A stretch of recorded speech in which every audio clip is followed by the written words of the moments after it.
Mastering formal English. Say goodbye to contractions. Hello, English learners. Today, we're diving deep into the world of formal English writing. One key aspect that differentiates formal writing from informal writing is the avoidance of contractions. Specifically, we'll be focusing on using appropriate verb forms. So, if you've ever wondered when to use do not instead of don't, or cannot instead of can't, you're in the right place. Contractions are shortened versions of words or phrases. They are commonly used in spoken English and informal writing. Here are a few examples.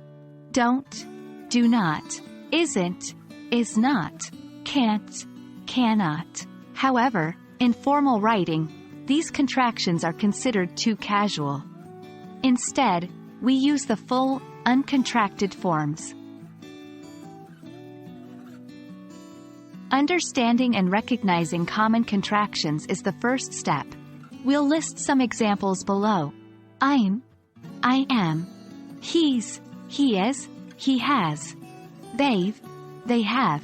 We'll, we will. Remember, in formal writing, it's better to use the full uncontracted forms.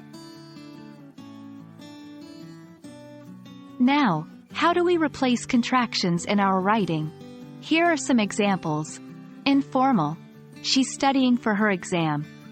Formal. She is studying for her exam. Informal. They'd forgotten about the meeting. Formal. They had forgotten about the meeting. The key here is to identify the contraction and replace it with its full form. Now, it's time for you to practice. Take a few sentences with contractions and try to rewrite them using full verb forms. This will help you internalize the rule and get accustomed to the formal writing style. In conclusion, avoiding contractions is an essential part of writing formal English.